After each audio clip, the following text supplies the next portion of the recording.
सत्संगत जी, प्यार से कहना धन्यवाद जी। सत्संगत जी, आज नए साल में ये जो आप देख रहे हैं, महात्मा लक्ष्मण जी के घर पे ये सत्संग होता था और लक्ष्मण जी का तबीयत ना ठीक होने के कारण आज ये सेवा बहन जी के झोली में आई है। तो सत्संगत जी कहते हैं कि गुरु जब खुश होता है तब सेवा देता है। और आज इतने ठंडी में आप लोग यहाँ आकर के बैठे हैं। ये निरंकार अपने भक्तों की रक्षा हर पल करता है। पल पल में सत्संग जी कहीं भी आप देख ले, इससे बड़ा रक्षक कोई नहीं है।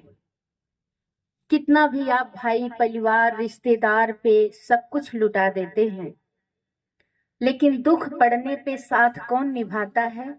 यही परमपिता परमात्मा। सुमिरन जब आप करते हैं, कितना भी आपको टेंशन हो, लेकिन जब आप सुमिरन करते हैं हर दुख दूर हो जाता है। कभी भी परिवार में ऐसी परिस्थिति बन जाती है, भव सागर में आप डूबते हैं, इधर जाएं कि उधर जाएं, क्या करें, तब आप एक मन होकर के कि सबसे करीब मेरे कौन है? मेरा सदगुरु, मेरा परम पिता परमात्मा। और इसकी गोद में आप बैठ करके जब सुमिरन करने लगते हैं तो हर दुख दूर हो जाता है। और कोई चीज की अगर कमी है तो ये सतगुरु, विश्वास करके देखिए। विश्वास सुदामा ने किया, कितना दुख उठाए, लेकिन पत्नी के कहने पे सुदामा जब द्वारिकापुरी पहुंचे, क्या लेकर के गए थे? 2 फाका चावल। और ये दयालु 2 फाके चावल के बदले 2 लोक दे दिया। केवल विश्वास। सेवरी के पास क्या था? केवल अपने गुरु का विश्वास था, मदंग ऋषि का। सेवरी के लोग बहुत उल्टा सीधा उस समय में भी कहे थे, जब सेवरी मदंग ऋषि के घर में आश्रम में रहते थे। लेकिन सेवरी अपने गुरु के वचन पे डटी रही कि मैं अपने गुरु का वचन नहीं छोड़ूंगी। ये शरीर मेरी व्यर्थ है, ये चली जाएगी, लेकिन मेरा ये जो गुरु का वचन है कि राम आएंगे तो राम आएंगे। और सेवरी अपने वचन को सिद्ध की। प्रभु राम सेवरी के घर गए, जूठी बैर खाए, उसका सम्मान बढ़ाए। आज वही प्यार आप यहाँ देख रहे हैं कि ये पति पत्नी का प्यार, ये सेवा आप देख रहे हैं। कितने महात्मा कहाँ कहाँ से ठंडी में। और ऐसा ही प्यार सास संग जी आपने द्रौपदी का देखा। द्रौपदी जब तक अपने परिवार का हिस्सा कि मेरे 5 पति हैं, मेरी रक्षा करेंगे, सबका सहारा ली। हार चुके 5 पति मुझको, भाग्य न पलटा खाया, नहीं देर किया गह चीर लिया, नीचों का है दरबार रे, मेरी लाज बचा ले सांवरिया। हार गई जब, तब दोनों हाथ ऊपर कर दी और तुरंत ये निराकार रूप में, साड़ी है कि नारी, नारी बीचे साड़ी की, साड़ी ही की नारी, आकर के साड़ी के रूप में अपने भक्त को लपेट लिए।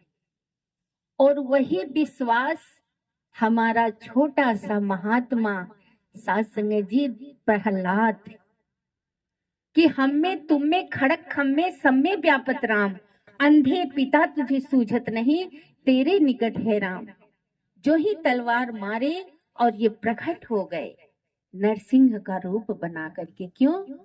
वक्त पड़े तो प्रभु को नियम बदलते देखा, और दुनिया का मान भले टल जाए पर भक्त का मान ना टलते देखा। लेकिन क्या हमारे अंदर वो विश्वास है? पहले हमें विश्वास करना होगा। जब हम विश्वास करेंगे, ज्ञान ले लिए हैं, सत्संग में आते हैं। महात्मा एक हमसे, अभी हम लोग कल गए थे, तो एक बहन पूछने लगी कि हम लोग के सत्संग में पूजन आरती क्या है?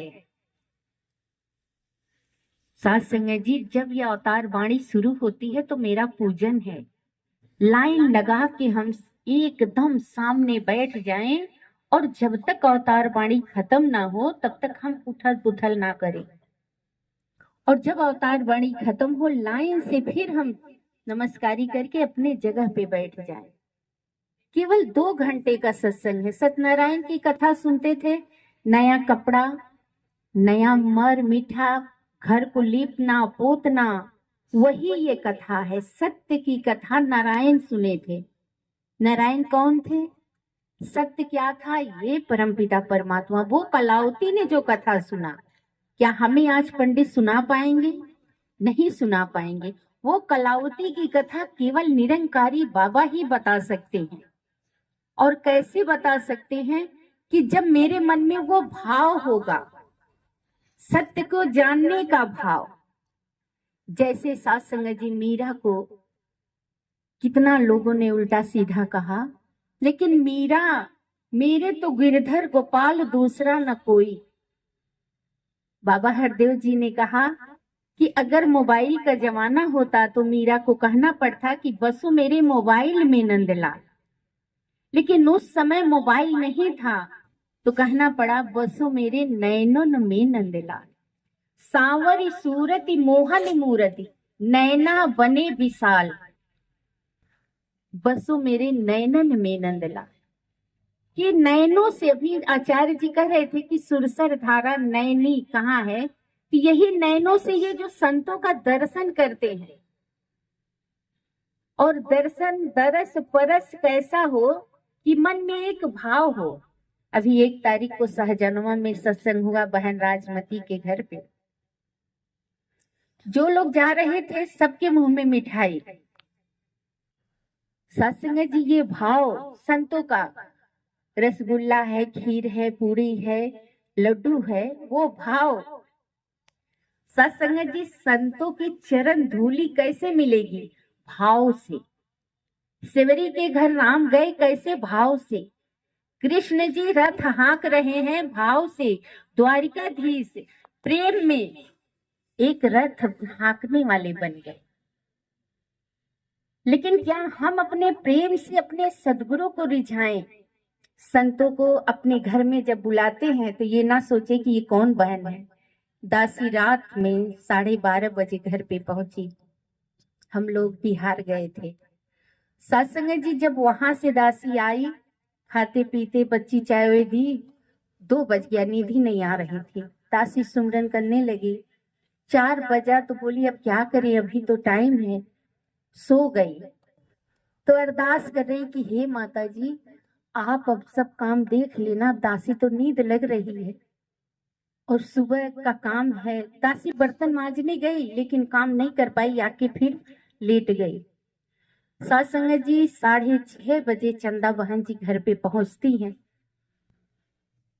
और आते ही झाड़ू उठा लेती। ये विश्वास की बात है कि दासी ने 4 बजे सोया कि माता जी आप देख लेना, कैसे हमको वहां जाना है और सारा काम भी करना है, बच्चों का स्कूल होगा। और करके साथ संगे जी, बहन जी ने झाड़ू लगाया, बर्तन मांजा, चाय बनाया। फिर चमेली बहन जी आ गई। साथ संगे जी, सारा काम ये महात्माओं ने किया और हम लोग स्टेशन पे पहुंच गए। क्या हमने बहन जी को फोन किया? लेकिन ये निरंकार, तेरे दिल की तू जाने, मैं अपने दिल की जानू, मैं तुझ पे मरती हूँ, मोहब्बत करती हूँ। बस केवल एक भाव बना ले, और जिस दिन प्यार वाला भाव हो जाएगा, ये सदगुरु आपका हर काम, जैसे मीरा का किया, राम का किया, सेवरी का किया, सुपन भगत का जब घंटा नहीं बजा युधिष्ठिर का, तो सहज भाव में सुपन भगत के घर गए, लेकिन युधिष्ठिर जी नहीं ला पाए। द्रौपदी गई, पैर गिनते राजा का सारा जेवर गहना उतार के साधारण वस्त्र पहन के गई और कही कि महात्मा आप मेरे घर चलिए, भोजन करिए, घंटा नहीं बजा। बोले अभी तुम्हारे पति आए थे, अब तुम जाओ, मैं 10,000 यज्ञ का भोजन जहाँ होता है करता हूँ। चरण पकड़ के कहती है मुनिवर, संत मिलन को जाइए, तज ममता अभिमान, और जो जो पग आगे बढ़े, कोटिन यज्ञ समान। आप मेरे घर चलिए। सत्संग जी, महात्मा जाते हैं और घंटा वहां बजता है। क्या वो भाव, वो प्रेम हमारे मनों में। मन से ये देवरानी जेठानी सास बहू जो भी मन में कचड़े थे सब हटाना होगा। छल कपटी मन क्षुद्र न भावा, निर्मल हृदय सोई जन पावा। कि जब मन से विकार